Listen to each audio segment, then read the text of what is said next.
Hare Krishna. So Ramayanam, Bala Kanda. We are continuing from where we left yesterday. So yesterday, Bala Kanda, we covered the introduction and comparison amongst Sri Ramayana and Srimad Bhagavatam and Mahabharata, and we also studied how the bhakti is highly explicit in Srimad Bhagavatam as well as in Ramayana, but it is more explicit in Bhagavatam compared to Ramayana, we see. But of course, the surrender and the bhakti all discussed, it will be discussed in Ramayana also. And other aspects we covered were based on differences between Rama and Krishna, and then Ramayana and Mahabharata, and the divine birth of Rama, Lakshmana, Bharata, and Shatrughna, and how Vishnu Tattvas, the paraphernalia of Vishnu Tattvas appeared as Lakshmana, Bharata, and Shatrughna. And also we saw the childhood pastimes of Ramachandra Bhagavan.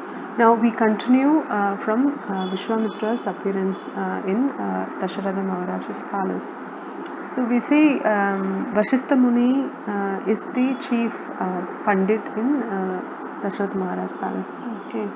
And Vishwamitra Muni is coming to see Dasharatha Maharaj because there was a plan that he wanted to take Rama with him to destroy the Rakshasas that are disturbing the forest. Because when the rishis, the sages, trying to conduct the yagyas, perform yagyas, they are not able to do this yaga because they are not able to invoke the demigods.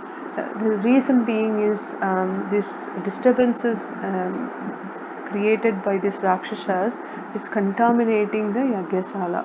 Okay, they are just passing stools or urine or bringing the blood and flesh of the dead animals or dead humans like that. Therefore, it is contaminating, they are contaminating the Yagya palace, places, Yagyashala. So this is the problem that Vishwamitra is facing. Therefore, he has appeared in Dasharatha Maharaj's palace to ask to take Rama with him. When Dasharatha Maharaj learnt this, because whenever the sage appears, whenever the sage comes to the kingdom, the usual etiquette is the king welcomes the sage nicely, gives a proper reception, the hospitality very well, and then they inquire from the sage that how can he be of service, in sage's service, like the king can be of in the service of the sage. So when, like in a similar fashion, when Dasharatha Maharaj inquired Vishwamitra, he said, yes, but you need to tell me if you can fulfill my desire. And of course, whenever the sage asks anything from the king's job, because Kshatriya has to give the charity to Brahmanas. So Vishwamitra has come here in the form of Brahma Rishi, right? So in the past he was a Kshatriya, but later on he became Brahma Rishi after severe penances and austerities. So now he is in the position of a Brahmana. So Kshatriya has to give charity to Brahmana whatever he asks, Brahmana asks. So, similar fashion, this Dasharatha Maharaj promised Vishwamitra already that yes, I will give you whatever you ask. When he did that, Vishwamitra asked to give Rama, so that Vishwamitra can take Rama to the forest, and because there are Rakshasas disturbing the sages from performing yagyas. Once Rama kills Rakshasas, he will return Rama back to Dasharatha. After hearing this, Dasharatha became very morose. He was really in shock. He was not able to come back to his senses because he immediately sensed the separation, the sense of separation from Rama, and he was telling how this little delicate boy Rama can come to you, with the, to kill the Rakshasas, can come with you to kill Rakshasas and to live in the forest. And Dasharatha cannot even imagine the scenes, that is going to happen ahead. So he was actually humbly refusing the idea of Vishwamitra's taking Rama with him. So Dasharatha Maharaj, when he said that, we refused the desire of Vishwamitra. Usually, the sage will become angry. Especially Vishwamitra is very known to become angry at times. Not like Dhruva Muni though, but still he becomes angry quickly, right? So he became angry as usual, and then Dasharatha Maharaj was in a little bit of anxiety there. Not little bit, but it's a great anxiety there. And then Vashistha Maharaj intervenes there and says that Rama is none other than Supreme Lord. You can definitely send him with Vashramitra. It is for good cause only, and it's for higher purpose. And there would be it will be beneficial for Rama also. So therefore, you can definitely send Rama. He'll return safely back to Ayodhya. So no doubt in that. So Dasharatha Maharaj was okay after that, but still having that love in separation, and like a similar way how Yashoda Maharani, she faced the separation from Krishna, Nanda Maharaj, or Sita, separated from Krishna. So the sense of separation is really great when you have when you're attached to your loved ones, and when there is a separation, it brings you a lot of distress and anxiety. That's what happens to the Dasharatha here. And there will be a lot of stories we will be covering, like Siddhashrama, Kamashrama, etc. We will cover one by one. And sometimes it happened in chronological order. It has happened in chronological order, but sometimes in narrations it might be in different orders. So, nevertheless, we'll cover the stories as much as we could as we go. So Vishwamitra narrates here because yes, now what happened is Rama is ready to go, and Lakshmana wanted to go with him because they always are together, they are inseparable. Therefore, Lakshmana also go with him. So they took the necessary bow and arrow, the weapons, armor, like that. Whatever is the minimum necessities that they could carry, they did. And on the way now. Vishwamitra will narrate the stories as they pass the places, some special destinations as they reach. Vishwamitra would narrate some stories like in such a way. Here they are, they are going to Siddhashrama. That's where Vishwamitra Muni wanted to perform yajna, and that's where the problem is. This Siddhashrama has a special story because Vishwamitra is narrating this. Because in Siddhashrama only Vamana Dev, who gave blessings to Bali Maharaj, he performed austerities, tapasya here at this place. That's why it is very special. So, and Vishwamitra chose this spot for that very reason. So he wanted to perform yajna, but Rakshasas disturbing. Now he wanted Rama to destroy those Rakshasas. And first Rakshasa is the lady Rakshasa, that is Rakshashi. So that is Tataka. And she actually was a princess in Yaksha lineage, and she was the wife of Sunda. And when Sunda was behaving like a Rakshasa and he was disturbing this place in the past, Agastya Muni cursed him. Okay. And when this happened, Tataka and her two sons, born of Sunda and Tataka, were Maricha and Subahu, and they all became angry and they went to Agastya and they disturbed him from doing the yajnas or tapasya. Then Agastya cursed them to become Rakshasas because they were behaving like Rakshasas. Therefore, Agastya Muni cursed them to become Rakshasas. And they became that. And then since then they were disturbing these places. And now they were terrorizing. Now Tataka appeared in the scene, and because Rama only provoked Tataka to appear, because she was somewhere else, and Rama was making some noises which disturbed this Rakshashi Tataka, and she appeared to in a wonder that who is in this forest disturbing me.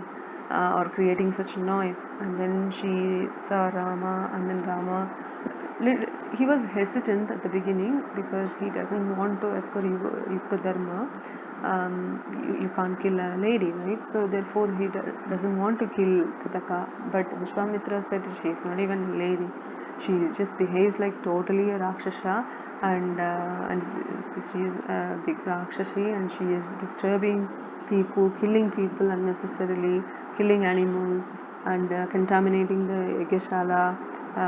And this is not a good character of any woman in that sense. Therefore, she is not a woman to conclude. Therefore, you can kill her definitely. So then Rama kills Tataka, and which rages Maricha, the sons of Tataka, Maricha and Subahu. They approach Rama, and he simply kicks Maricha away, some yojanas away. He goes to some ocean, he falls into some ocean or near the ocean or some way. And Subahu is killed by Ramachandra. So this is the story that happened so far, and Maricha is not dead, and only Subahu is dead at this stage. And now, as they pass, they come across the Ganges, and now Vishwamitra wanted to narrate the story of how Mother Ganges is brought about to Mother Earth. So there was from Ikshvaku dynasty only, that is where Ramachandra comes from. So Ramachandra will be the 36th king in the Ikshvaku dynasty, and it's starting from Brahma, Marichi, and then Manu, Ikshvaku, then Dasharatha Maharaj and Ramachandra. But in between there's so many other kings also, like for example here we are going to see the story of King Sahara. And Sahara is the ancestor of Ikshvaku dynasty, as we said, and he had two wives, Keshini and Sumati.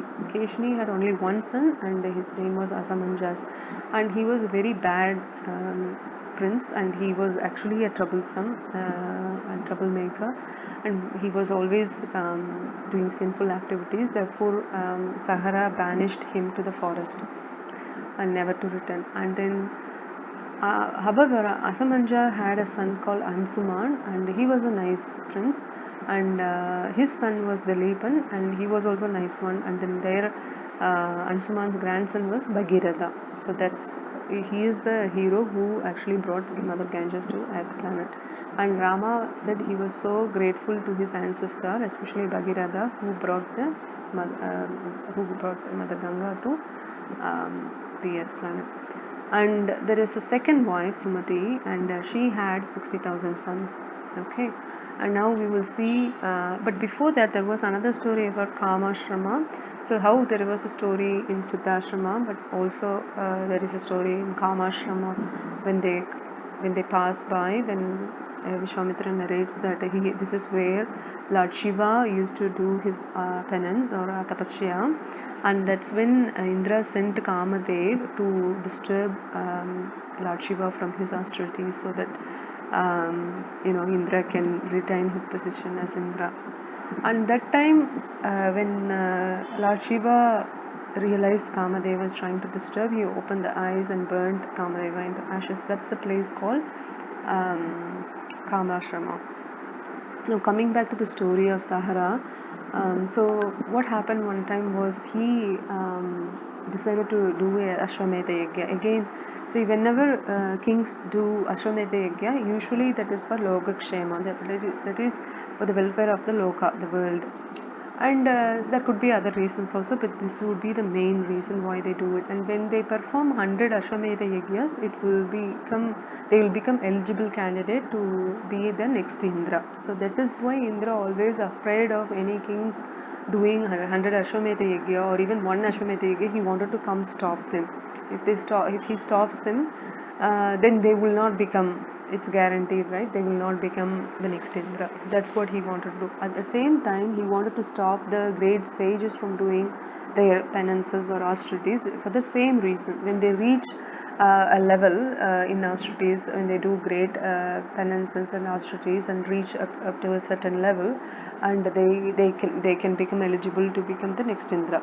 So that's why he has disturbed Vishwamitra by sending Menaka, or disturbing Shiva by sending Kamadev, or anything like that. So he would normally send Apsharas like that. So in this case, what he did not send anybody, but instead he came in a disguise and he stole the horse, because usually for Ashwamedha means the horse sacrifice, right? So usually they sacrifice a white horse, and they send it to the world around the country, and every king has to accept that accept the supremacy of the performer of the Ashwamedha Yagya. In this case, it's a Sahara. So when the horse comes back, no problem, they can finish the last part of the Ashwamedha Yagya. So what happened in this case, at the last day or something like that, at the Ashwamedha Yagya, Indra steals the horse, and then now Sahara asked his 60,000 sons to go and look for this horse and bring it back to complete the Yagya. So they go and they dig the earth, and they disturb the fauna, the forest, the nature, the animals, birds, like that. And finally they reached Kapilashrama, so where Kapila Muni, who is an incarnation of Krishna, he was performing his tapasya. So when they reached, they saw the horse there. Who kept the horse? Indra only kept the horse in the ashram of Kapila, and making it look like Kapila stole the horse. So by looking at this situation, automatically the sons of Sagara thought this was the work of Kapila Muni. So he stole the horse. That's what they thought. So when they reached, Kapila Muni realized who were they, because it's Krishna, right? He knows everything. So he opened the eyes, and all 60,000 sons were burned to ashes, and neither sons nor the horse returned to Ashwamedha. To Sagara, King Sagara, or Ashwamedha Yagya's Yagashala.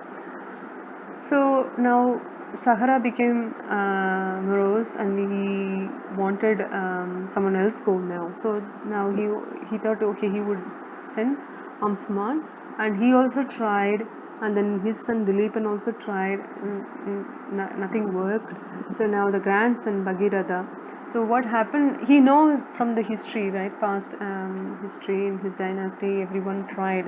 His ancestors tried to bring Ganga back, because they know Kapila Muni told, or some sage told, that this is the fact, because 60,000 sons were burned to ashes because of the curse. To give them the moshana from the curse, to liberate them from this curse, we need the Ganga water to bring the Ganga water to Earth planet, and then it needs to wash away these ashes. Automatically, these 60,000 sons of Sahara will be liberated.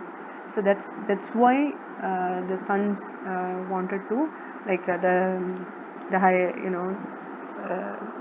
this Amshuman, Dileepan, or Bhagiratha, they all trying to do, what they're trying to do is bring back, bring Ganga to Earth planet. That's the main reason.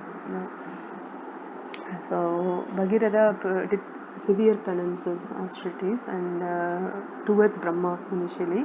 Then Brahma told, look, it's fine. Narayana already approved that you can bring Ganga to earth. However, you need to perform tapasya towards Shiva, because he has the power to accept the force of Ganga when it falls from heavenly planet to earth. He can be in the middle and accept the force, and then make Ganga to flow in a controllable fashion, so it can come to earth.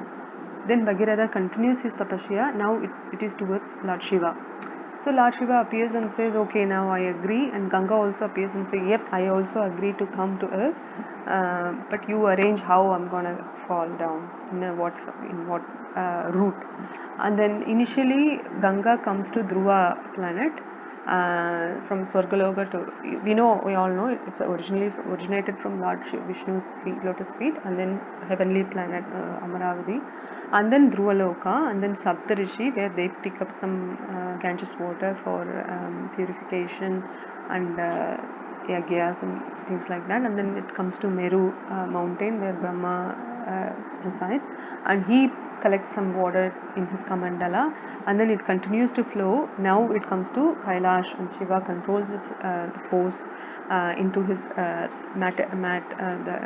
hair, the matted lock, and then he spreads his hair, the matted lock, and then once the Ganga flows into his top of his head, middle of his head, he locks it down, and then the force reduced immensely, and then it start to flow very slowly to Bhagirath. That slowness itself is very heavy to see, right? When you see the falls and all, how forcefully Mother Ganga flows, right? But then you can imagine how it was originally flew from Swargaloka to Dhruva to Shiva and etc. So now it flows to next it comes to Bhuloka. First it falls to the lake Bindu Sarovar. Bindu Saras is nothing but the tears of Lord Vishnu when he saw how immensely Gardama Muni was performing austerities towards Lord Vishnu for his pleasure. So that's the tears of Lord Vishnu, it is said. So from Bindusaras, now Bhagirath request Ganga. Okay, now you can follow my chariot's path, the path of my chariot. I will ride in the front, and you can follow me. And we will go to Kapilashram to purify the ashes of my ancestors, 60,000 sons of King Sahara. So Mother Ganga agrees, and Bhagirath's chariot was riding so fast. He was riding the chariot so fast that the Ganga can come behind him, and the plan was successfully accomplished. So it went, Ganga flew through Kapilashrama and purified the ashes of 60,000 sons.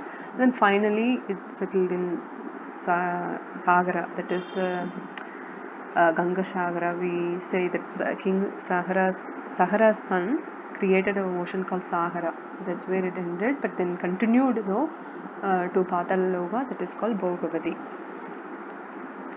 Now, after this narration of the story by Vishwamitra, they continue to walk, and now Ramachandra looks at the ashram which is totally abandoned. So he inquires about the abandoned ashram, and then Vishwamitra tells this is the ashram of Gautama Muni and Ahalya. And then now he narrates the story. But before that, we know, some places it is narrated that it's a lotus feet of Rama that touched the dust of the dust, some random dust, and then it became Ahalya. Somewhere else it is mentioned Ahalya was cursed to become a stone, and when Ramachandra touched the stone, then the stone becomes Ahalya. That way she was liberated from the curse, it says in that way also. But either case, we understand that because of Lord Ramachandra's divine power, Ahalya's curse was removed. So we know the story of Ahalya, so that is also narrated here. So Lord Brahma, initially what happened was he gave a child, a girl child to Gautama Muni, and told that once this girl attains the puberty, you bring this child back to me. So Gautama Muni raises the child nicely, and then takes the child back to Lord Brahma once she attained the puberty. And what happens is, at that time Indra saw that girl is none other than Ahalya, and Indra sees this Ahalya and became infatuated, and he wanted to marry Ahalya, and then he expresses his desire to Lord Brahma, and Lord Brahma says, whoever circumambulate the world and comes back, I will give Ahalya to the person in marriage. And Indra leaves, and he went to circumambulate the world. In the meanwhile, Gautama Muni is still there because he just then brought Ahalya to Lord Brahma, right? So he was still there. And that time he was casually making the conversation about what happened at his ashram in the morning. That he was saying that there was a mother cow delivering a baby calf. At that time, because it was an auspicious moment, he was circumambulating the mother cow. So Lord Brahma said that he made an equivalent statement that, oh, mother cow is none other than Mother Earth, and when you circumlated mother cow, it is equivalent to you circumlated mother earth. Therefore, the test that I conducted for Indra, you actually passed the test that I conducted for Indra. Therefore, now you became qualified to marry this lady, Agalya. So that marriage occurs. Then Brahma declared that Gautama will marry Agalya. So that's how the couple, became married. So what happened after that is Indra didn't stop from any desires that he had. Continued to make plans how to get Ahalya back. So what happened one time was he disguised himself as Gautama Muni. When Gautama Muni was away from home, he went to his ashram and disguised and acted like he is Gautama himself, and Ahalya fell in love with, he disrobed Ahalya, and then they had this union. But Ahalya, at some places it is mentioned Ahalya was innocent. She didn't realize that was Indra. But some places it is mentioned, no, she eventually she did know that was Indra. But because of that infatuation, she also got attracted to Indra. Therefore, she did not stop Indra from proceeding further. Then when Gautama Muni returns, he knew, because Munis usually Trikala Jnanis, they knew past, present and future. So he realizes that yes, this is what happened. Immediately he curses Ahalya to become a dust or a stone, and he curses Indra to have 1,000 vagina or some female parts, reproductive parts on his body. To show how shameful he is, lusty towards someone else's wife. And Indra became very shameful indeed, and he went to Brahma or demigods to make sure, this is fixed. And somehow he got that fixed, and that became turned into ice instead of 1,000 other reproductive parts or something. It became 1,000 eyes on his body, and that was his suffering in one sense. And Agalya totally became stone or useless, or a particle like that. And when Rama touched that dust or the stone, she became Ahalya again, and then she immediately went to the river close by, and brought water to wash the lotus feet of Lord Ramachandra. And in the next scene, Mithila, the planning to visit Mithila, Vishwamitra is telling Ramachandra that there will be Dhanur Yaga will be happening. That is, Lord Shiva's divine bow is kept in Janaka Maharaja's palace. It has been there for the 6 generations now, and they do this yaga every year or something like that. And now they are going to perform yaga there. So Vishwamitra wanted to visit Mithila. And Ramachandra says, Vishwamitra invites him, do you want to come with us? You can watch that. He says, okay, I'll come with you. And then Rama and Lakshmana accompany Vishwamitra, and they are now crossing the river Sona. And once they reached Janaka Maharaja's place, Mithila, Janaka Maharaj, naturally becomes attracted to Lord Ramachandra and also Lakshmana, and he invites them nicely. He also invites Vishwamitra. Vishwamitra introduces Rama and Lakshmana to Janaka Maharaj. And now Janaka is, as I said earlier, I think in yesterday's class, Janaka is not a name. In fact, it's like a position. Whenever a king becomes a prince becomes a king after the coronation, he will be called Janaka in the dynasty of Janaka Maharajas. So the same way Janaka, that's how he got the name. But initially he was narrating the story. Janaka Maharaj is narrating the story now. That long before, from his dynasty, there was a king, and his name is something different. But then later on, his name became King Nimi. So Nimi actually wanted to perform some yajna. So he went to sage Vasishtha Muni, because he is a popular one, and he was the chief priest at the time.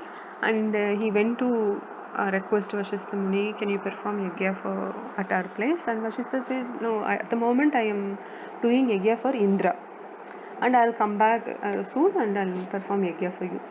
So actually, it's not like after a couple of days he'll return. It was going to happen for 500 years at Indra's place, the yagya.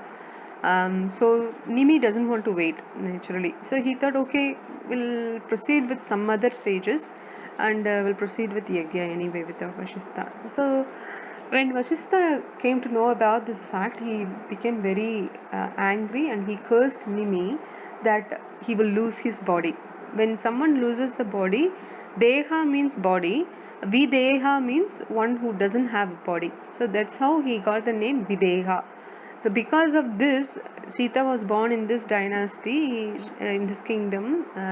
She is called Vaidehi also because she is coming from Videha family. And some places it says the Nimi also counter cursed Vashistha, but some places it doesn't say so. So let's leave that part. And Nimi is now bodiless, right? He doesn't have any deha, so he is now called Videha. So the sages who were present there, they said, look, Vashistha Muni cursed you to lose your body, that is fine, but we will do some mantras and yagas and will revive your body back so that you can have your body and you can have your life back. And then the Nimi, the king Nimi said, no, I don't want that issues happening between you and Vasishtha Muni, so let's leave things like that. But only request I wanted to make is let me remain bodiless, but I should remain always as a nimisha. That means a nodi. In Tamil we say as nodi, or in English we say second. Every second, but in Tamil nimisha means 1 minute, that is 60 seconds. But actually in Sanskrit nimisha means nodi, that is a second. So every time you blink your eyes, that's 1 second. And that is where he wanted to present nimisha. Nimi became nimisha after that. So what happened now, Nimi doesn't have children, so the sages wanted to get a child so that he can become a next king, right?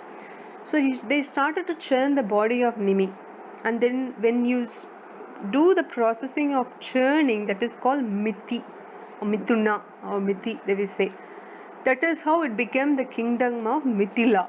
And then when the king is born by churning process, then he becomes, because of the birth, Jana means birth, taking birth, Janaka. So the person who took birth, Janaka. So that is how the king was called Janaka. And then every king will be called as Janaka going from that time onwards. That's how now Sita's father also called Janaka Maharaj.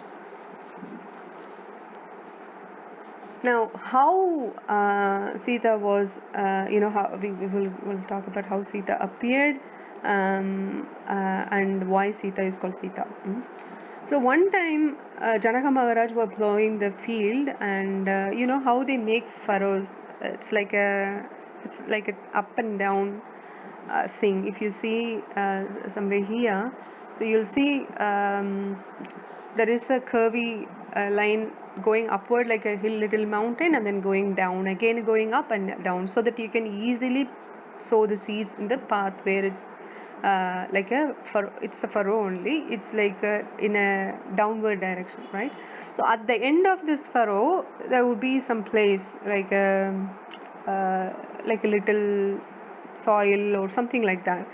So that's where Janaka Maharaj found Mother Sita, because she was born from Bhumi Devi, not she appeared from Mother Bhumi, so she is also called a daughter of Bhumi Devi. Also a form of Lakshmi Devi. Of course, she is in fact an incarnation of Lakshmi Devi. And because she was raised by Janaka, that time Janaka Maharaj didn't have any child, so she adopted Mother Sita, and she became the princess of Mithila.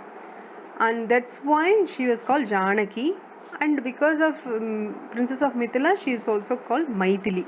And because she was born from the mother earth, or she appeared from, she is Aja only, like Krishna, Rama, Sita, Radha, they are all Ajas, correct? They don't have they don't they don't have to take birth like you and I. So it's all, they are Ajas, they are unborn. because she appeared from Mother Earth, she is also called Bhumija. Now, Janaka Maharaj continued to narrate the story of his ancestry, like his Purva kings, and also now because it's going to be Yajur Yaga, which is nothing but the Yaga for Yagya for the bow, divine bow that is given by Lord Shiva. Now he is going to narrate the story of Lord Shiva, how the divine bow got about from Lord Shiva to the kingdom of Janaka Maharaj. So it's not that Janaka Maharaj received it directly from Lord Shiva, but instead six six kings before, there was king called Devarata. He was the one who received it from Lord Shiva. So what happened was there was a battle between Lord Shiva and Lord Vishnu, and it's like a pastime. It's just a casual jolly fight only, nothing serious. When Lord Vishnu, Lord Shiva was ready with his divine bow, so is Lord Vishnu, but then Lord Vishnu was making this sound, I'm ready to fight, like that, even within before even the battle was about to begin. Just by the sound of Lord Vishnu's readiness, Lord Shiva's bow broke. And therefore Vishnu proved his supremacy. And then what happened then? Shiva, he didn't it didn't bother Shiva, because Lord Shiva is who? Vaishnavanam Yata Sambhu. He is a great devotee of Lord Ramachandra and Lord Krishna, right? So he didn't feel that he was defeated at all. He defeated by father is nothing, right? It's a jolly thing only. They were playing only. So Lord Shiva thought, okay, let me gift this to Janaka Maharaja's kingdom, that is Devarata. That time Devarata was a king, just to keep this to keep this bow safely in that place. But they all know Ramchandra will come, the Suyamvara will happen, but it's a pastime like that. So as if they don't know anything. So now, one time King Janaka also recalls that one time when Mother Sita was a child, she was playing with the ball. When the ball went near the bow where the bow was kept, it went under the bow. So she was trying to take the ball, but what happened? The bow was above the ball, so she couldn't reach the ball. So she simply, with her left hand, she simply lifted the bow and then took the ball with her right hand and then put the bow back at its original place, and then went back to play as if nothing happened. But every time they want to perform yaga, they need to bring the bow from its original safe to the assembly, the middle of the assembly where the yaga is going to happen. For that, thousands of warriors have to be appointed to do this job of bringing from this one place to place A to place B. But now Janaka Maharaj, looking at Mother Sita simply handling that bow with her left hand, just as like a play toy, and putting it back and then going back to her play, is like a scene of miracle that Janaka could not digest how this could be. Then he realizes that she is a divine girl. From the beginning itself he knew, but also this also proved another divinity of Mother Sita. Then he decided at the time that whoever is going to marry Mother Sita, and also at the time she was 6 and he wanted to get her married. In those yugas, the king will get the children married at very early age. For example, the females, they get very early age, like 6 years old. In this case, Sita also was only 6 years old. Rama was 12 years old. So this is the natural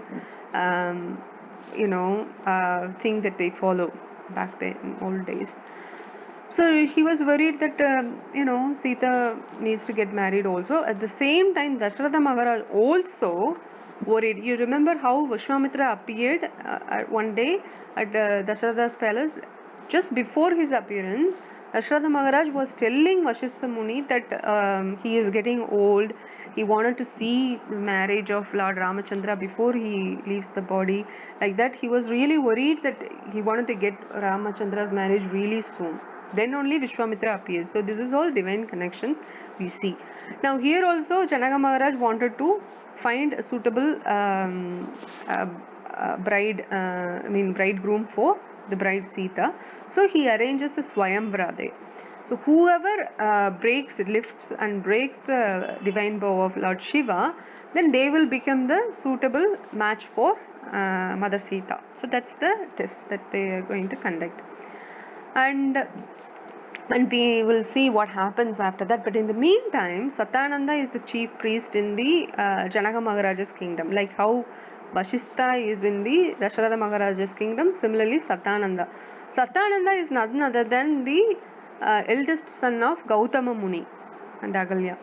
So when Vishwamitra entered Mithila with Ramachandra and Lakshmana, Satyananda was also present, Janaka Maharaj also present. When Vishwamitra, remember I was telling Vishwamitra introduced Rama and Lakshmana to Janaka Maharaj. Similarly, he was introducing to everyone present there. Satyananda was also there. Satyananda was not very much keen, or he didn't show much interest that time until Vishwamitra mentioned that he is Ramachandra, he is the one who liberated Ahalya.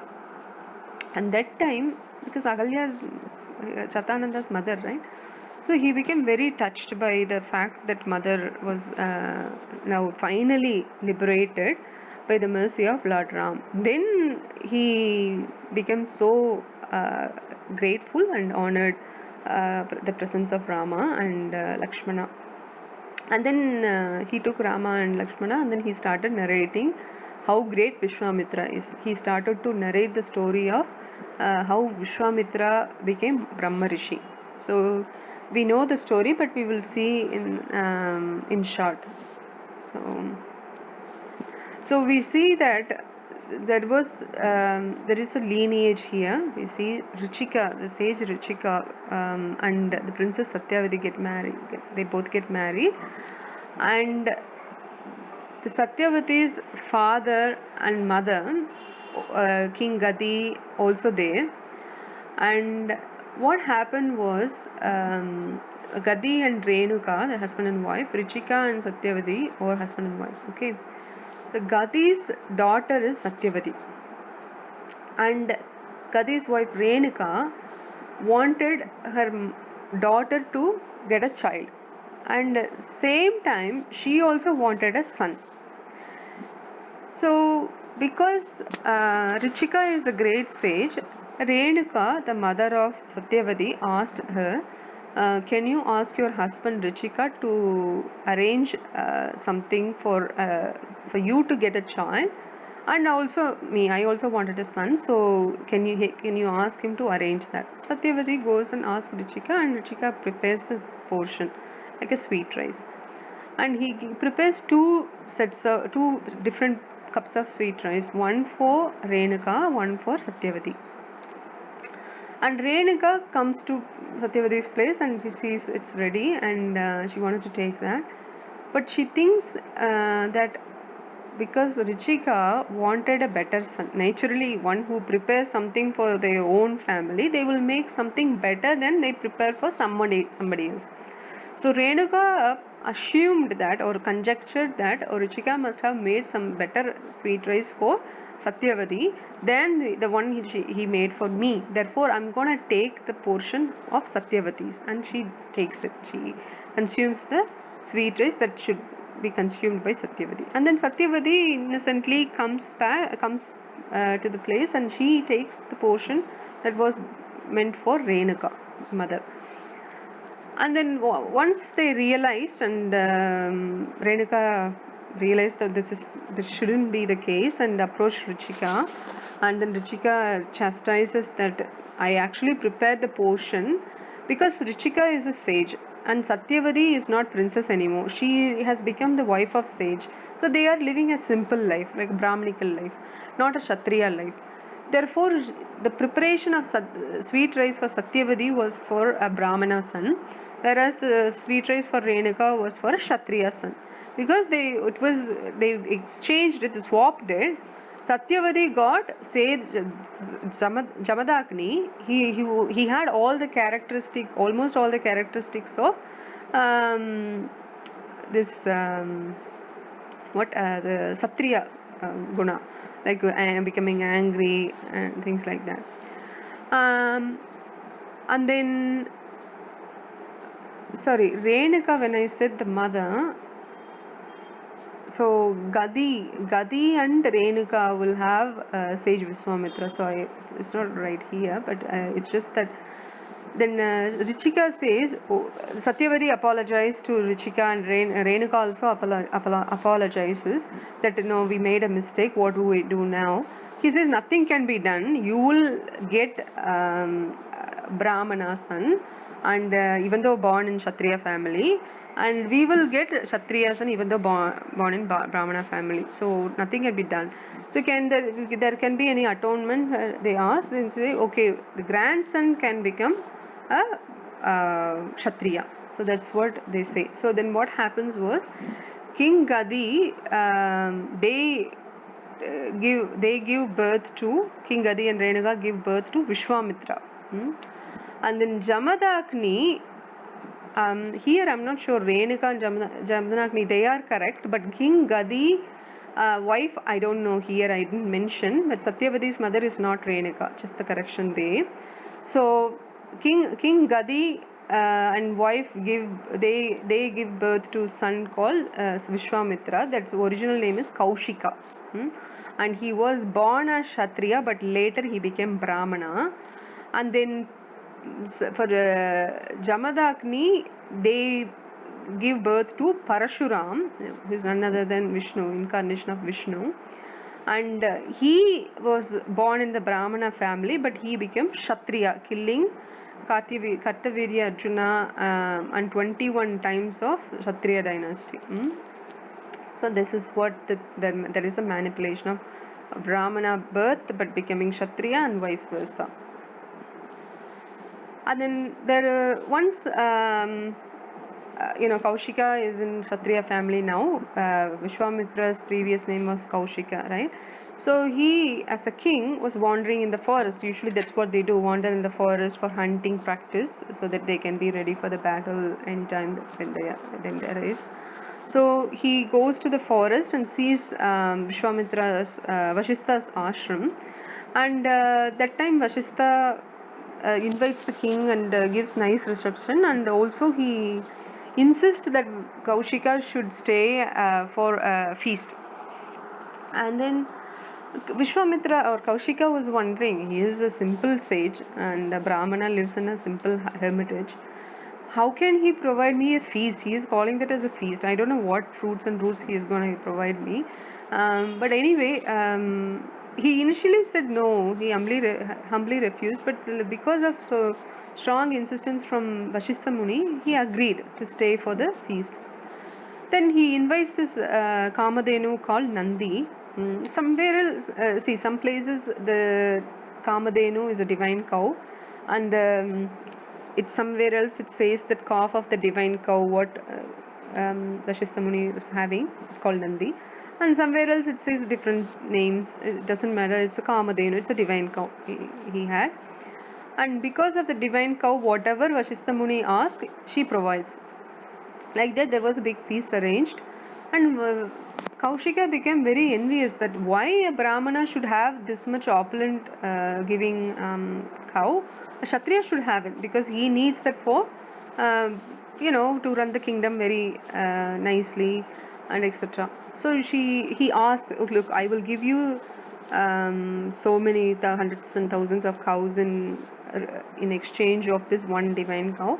Please give it to me because it shouldn't stay with you. It should belong to the kingdom. And there is a fight between Vashistha Muni and King Kaushika. Vashistha says, look, I have this divine cow for the purpose of performing yajna. So whenever I need yajna ingredients, then I will ask her, she will provide me. So that will not have any contamination, so I can perform my austerities nicely.